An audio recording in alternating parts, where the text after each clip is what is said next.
spoiler alert, we made it to Miami, but this video is how we got there from Lake Oneida to the end of the Erie Canal.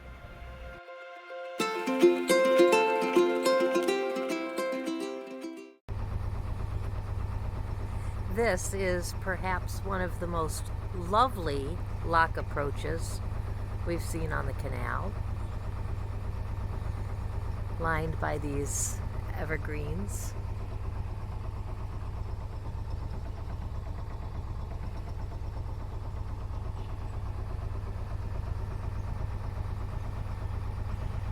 I think they just dropped the lock for Dauntless and Wildly Intrepid, and now they have to fill it up to let us in. I didn't want them to have to wait for us since we cruise a little bit slower than they do. Also, if we have a bad locking, I don't want anybody to be a witness other than the lock master, which I guess can't be helped. That never happens. Well, it hasn't happened in a couple locks anyway. And here we are leaving absolutely the most beautiful lock we have been through so far. Maybe it's just the bright sunny weather, but it is gorgeous. It would be more gorgeous if my finger were not in front of the frame. Thank you very much. Thank you. You guys have the prettiest lock. Oh, it's a nice wall too. Ooh, nice. Yeah, we could have got ginger road on that. If you enjoy our videos, please click like and maybe even Subscribe. I didn't even have to tell her what to say, she knew. As I had said before, I was really apprehensive about it being cold and windy out here on Lake Oneida today. And even though the temperature's not very warm, the sun makes it quite pleasant. And the wind is about 5 knots directly on our nose, which makes it about 10 knots apparent. And although the fetch was pretty strong when we first entered the lake, as you get to the far end of the lake, it slacks off markedly. And here's our friends on Wildly Intrepid 2. Trying to pass us again. I can't get upset by being passed by a Canadian flag. And they're great folks. So here we are in Sylvan Beach, New York, at the eastern end of Lake Oneida. It's mid-September, but this place is the quintessential beach town. There's the souvenir t-shirt place, the pizza place, the Mexican place, the pancake house, the ice cream shop, and a bunch of little cheesy restaurants up and down the strip on the opposite side of the beach, which is lined by the beach rentals. And here's the state police to keep everything in check. Oh, and the shark-shaped bicycle rack. So this is like the beach town of my childhood. What was yours like? It's been to Shad Bay, right? And more classic beachfront places to go when you come to Sylvan Beach, New York. Like every other beach town everywhere, at least that I've ever been to on the East Coast. What about you, Richard? Yeah, not so much in Canada. You mean Shad Bay didn't have an amusement park? Well, there was Norwoods. God bless Norwoods. What's Norwoods? It was this shack where he sold ice cream bars and candy. Okay, the ice cream bar shack at Norwood. And the old guys used to hang around the potbelly stove. Oh my God, that was sad. So we parked on the south side of the wall before the bridge. It's low enough that the dog can get off easily, which is probably the most important thing about any stopping point for us. There is this darling summer community with small homes and some trailer homes. At the very end there, you'll see a sailboat with its mast down. It's a tiny little Catalina pop top, and it is from Chesapeake Bay, Lucky Charms 2. Not sure which way it's going. And across the canal, there's an amusement park, which every beach town should have. And of course, a couple of canal view restaurants, again, what every beach town should have. And here's our boat, getting ready to go under the bridge and down the canal. And last night, after we were done cooking dinner, imagine my surprise when I came out to take the dog for a walk, and there's like 20 fishermen just lining the wall here, fishing for walleye. And another beautiful, beautiful lock, Lock 22. If you got to tie up at Lock 22, you definitely want to do it on the western side of the lock, not the eastern side of the lock. Get out of your boat. Ooh, this is the east side of Lock 21. Not a nice place to tie up, and almost impossible to get your dog off. It's all metal. This is sort of interesting. You can see these stones that make up at least the top of the canal here have been cut to fit quarried stone. And it looks like there's a bit of a swamp over there.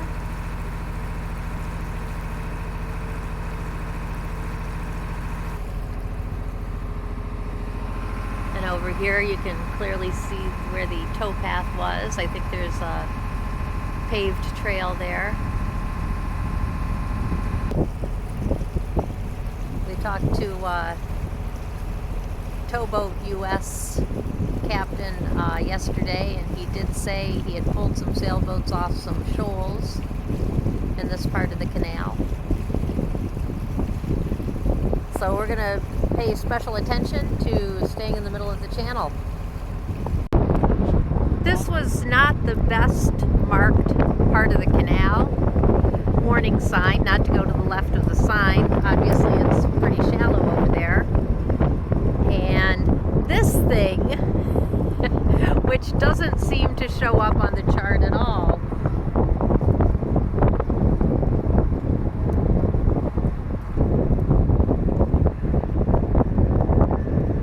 it says there's a log that covers and uncovers. It doesn't say there's two sunken barges.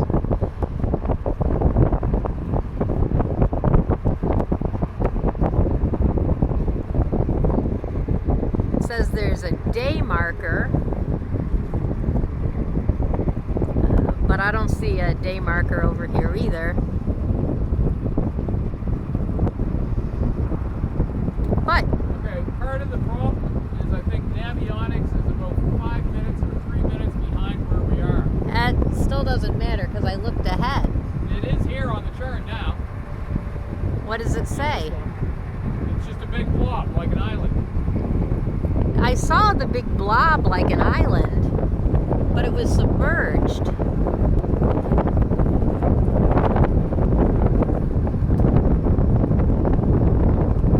Okay, interesting.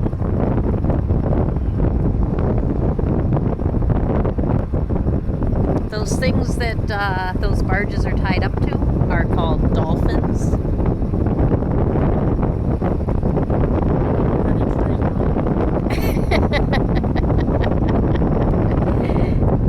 Oh, well, I guess that'll keep you from going to the left. And it looks clear going ahead. Doesn't look like a machine, it is a machine.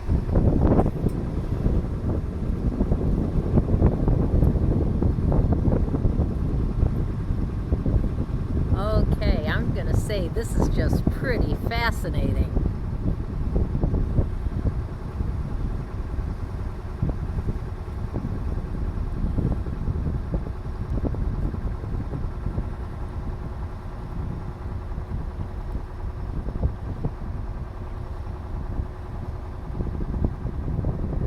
We are approaching Lock 20. Little guy. That's sort of darling. It's supposed to be a museum. Ah, yeah.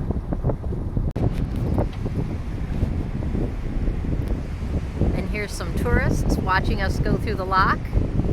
We did a good job this time. Not too bad, anyway.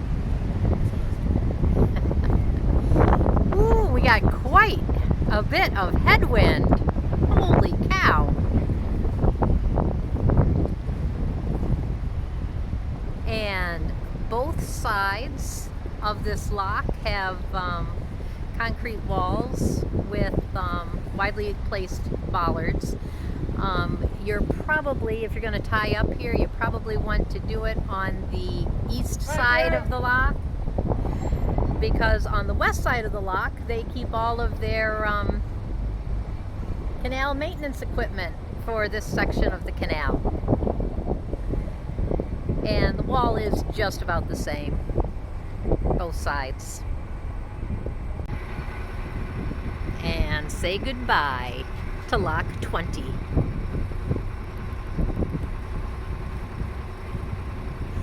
What's that, 17 down?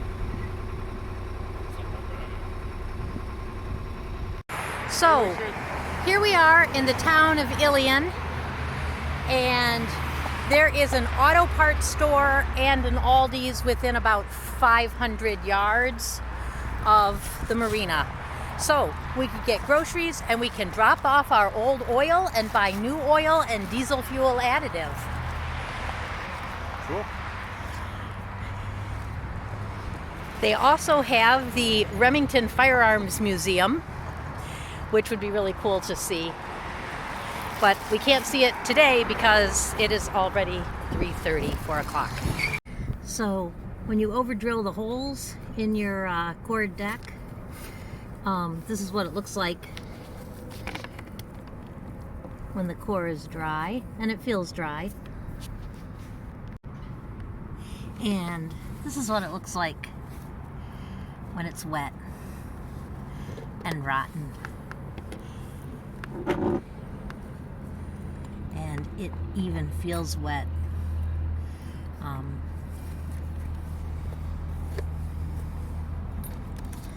So I'm gonna dig out a little bit of the core and inject some thickened epoxy resin into both of these holes before we rebed the chain plate covers.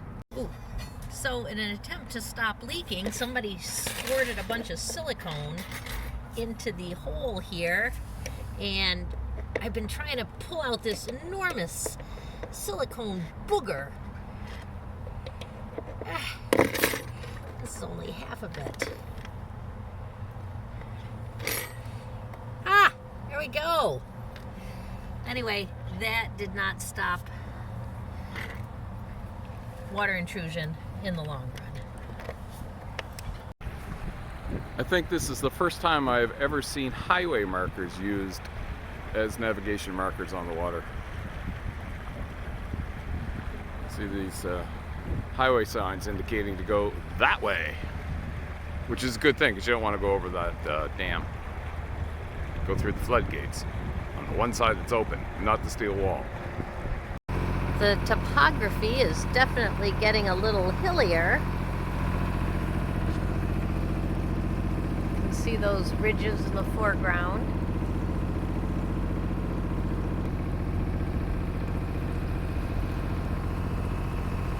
So calm and peaceful, you'd never know there was a giant warehouse right alongside the canal here.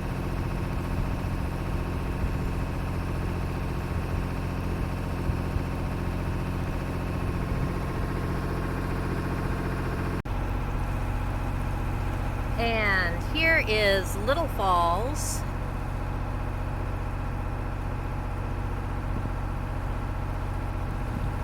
good condition, but a really tall wall. Power and water.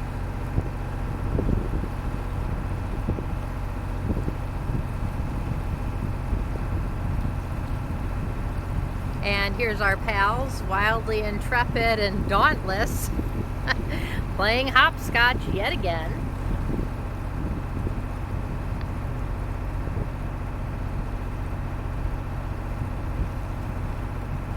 I see they do have a section of low floating dock. That's a little bit more dog friendly. Showers and restrooms look like they're open. Oh, there's that other boat. Orange Apex. Oh yeah. An Orange Apex which passed us late last night.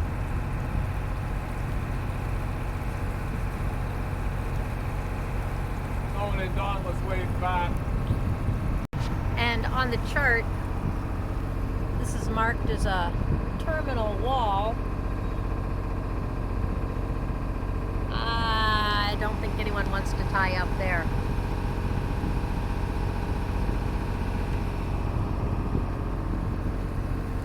Strong currents through guard gate. And that doesn't look much friendlier. And the wall on the other side of the guard gate is a little lower, but rare bollards and rare ladders to tie up too. 13.2.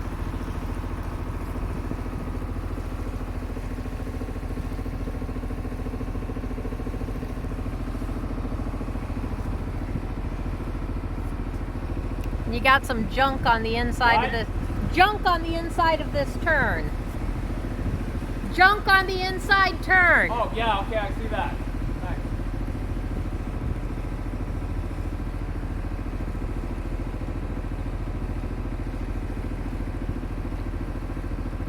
Now we really feel like we're in a canal.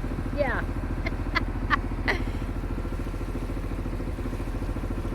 You guys slowed down when I saw that because we're like, okay, I'm coming up to a turn too, right? Yeah.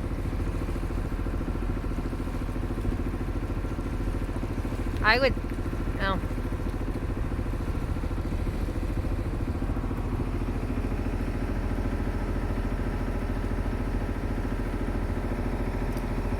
That's cool.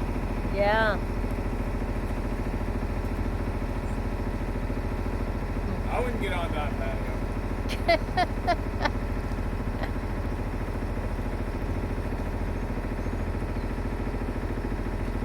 I might not hang to the right here, Richard. I can't hear you. I might not hang to the right here. Okay, thank you.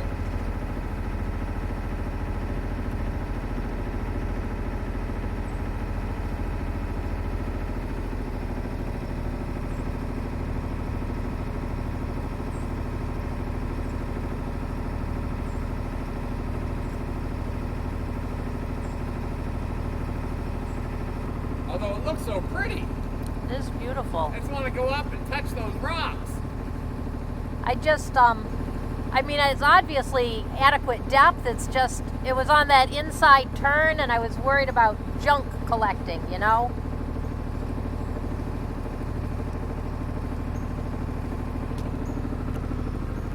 And we are right across from the town of Little Falls.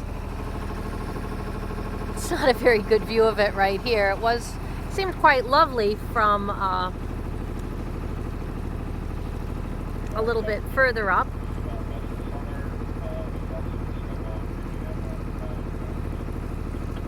You hear that? Yeah, how far are we from the next lock?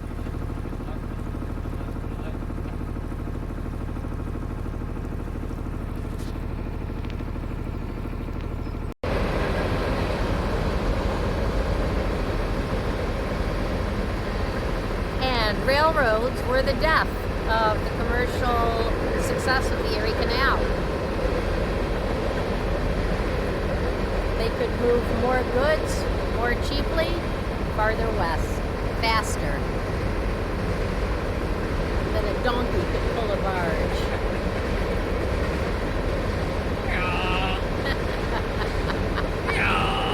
At one donkey power.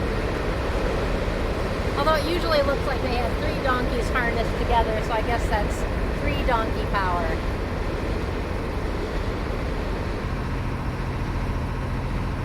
Water looks pretty clear around here anyway. Yeah. No fingers of death.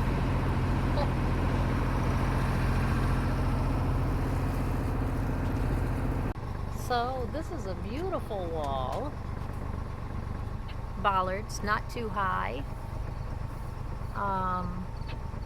About 1,000 feet west of lock number, what is it? 16. 16. So if you need a place to tie up, that looks pretty dog friendly. Lovely and grassy. Only problem is the widely interspersed bollards, but the lock wall itself down here looks a little higher. Again, looks like bollards and lines coming down. Nice and grassy. We're just waiting for the lock to open. So anyway, lock number 16. Farther west, on the west side of the lock, closer to the bridge, you have a fairly good wall, low enough that you can step off, with widely spaced bollards and a grassy area next to the highway. Then you have this, and then as you get closer to the lock, you have a more typical higher lock wall, widely spaced bollards, and chains on the south side. And the north side looks a little less well maintained, but still widely spaced bollards. You see a barge there today. Picnic tables and a nice grassy area. And this is the west side of Lock 16. Beautiful scenery on the approach to Lock 15.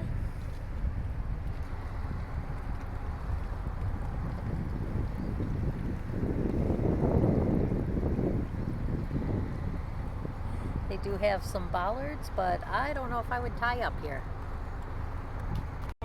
I assume this is all the crap they picked up out of the canal.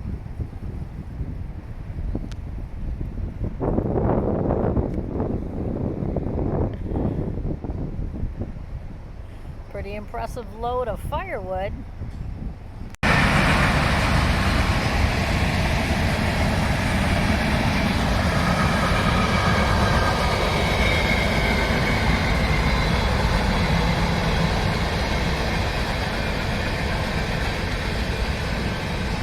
So if you stay here on the west side of Lock 14, it might be a little noisy all night. And I'm not talking about the Canada geese.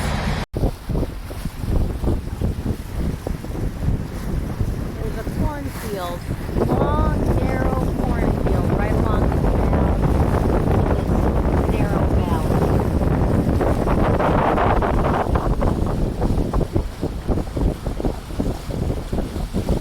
This part of the canal is the Mohawk River. You can see the just ever-changing beauty. And the trees starting to turn their fall colors.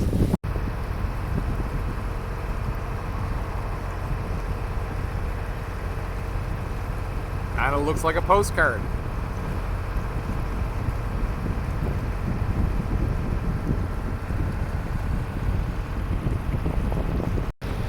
And this is the beautiful view as we've gone by it. Absolutely stunning voyage.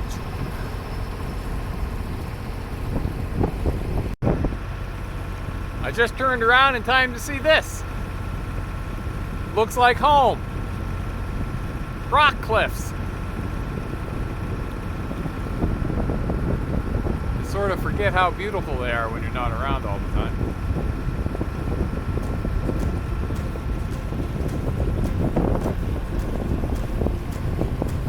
We like to know if you like or watch our videos. So if you like our videos, please click like. Or maybe even make a comment. We'll reply if you make a comment.